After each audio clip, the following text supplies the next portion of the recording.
Welcome to a tutorial video on Twine 2.3.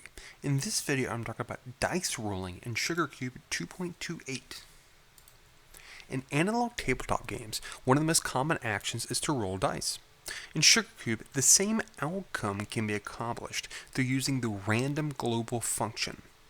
This function is one of several SugarCube provides to do different things through using JavaScript functionality within SugarCube itself.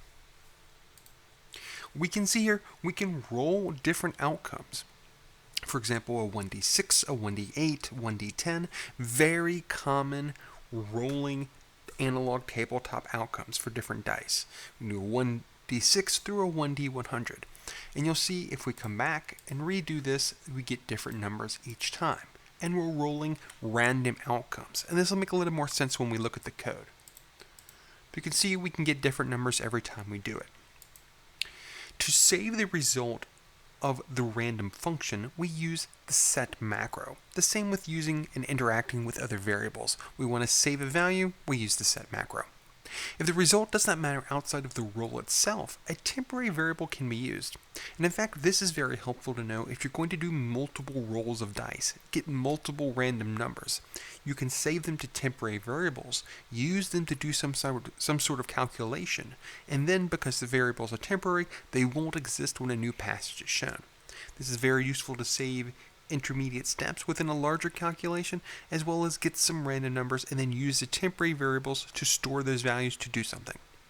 And we just see two examples of that right here. The result of 2d6 is 4, the result of 2d12 plus 3 is 24, and if we run this again, we see 7 and 17, and 8 and 19. Let's look at this code.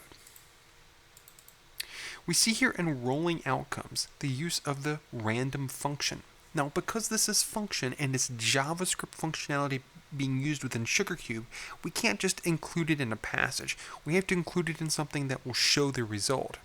We're using then the print macro to print, that is, make into a string, the result of the numerical use of this function. So we're getting a numerical value back, and then we're using the print macro to then look at its value. So printing all of these different things here, it's an example of rolling different dice.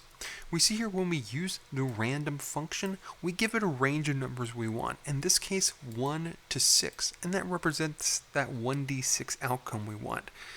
So from 1 to 6, or from 1 to 8, 1 to 10, 1 to 12, finally 1 to 100. And this could be any range we want to supply, as long as the first number is less than the second number. And we can get random outcomes within that range.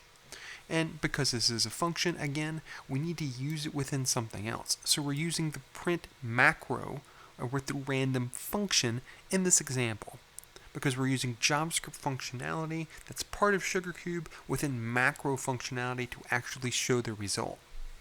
As I mentioned, if we want to actually save those results, well, we just use the set macro. And you can see here we can actually combine multiple uses of the function within a set expression.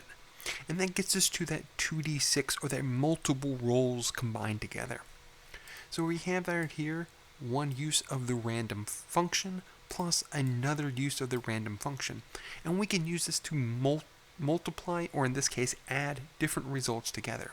So we see a 1d6 plus a 1d6, representing that 1 to 6 range plus another random 1 to 6 range. The same down here with random 1 to 12, random 1 to 12 plus 3, the exact same approach. So, in this video, I've reviewed how to do dice rolling in SugarCube 2.28. We achieve that through actually using the random function that's part of SugarCube. And this allows us to get a random number between a range as long as the first number is less than the second number. And we can just get a random number within that range. And as we saw, we can use 1d6, 1d8, 1d10, or 1d100, whatever range we want for whatever we're doing. We can save that result using the set macro. And then we either are creating variables or updating different variable values, depending on the result, numerical result that is, we get back from using the random function. And as I mentioned, it's often very useful to actually use these as temporary variables, to save the random result, do something with it, and then if you want to use a story variable, update that value for something else. But temporary variables are very useful for saving random values, doing some type of calculation within a passage, and knowing those values won't stick around whenever the next passage is shown. Thanks for watching.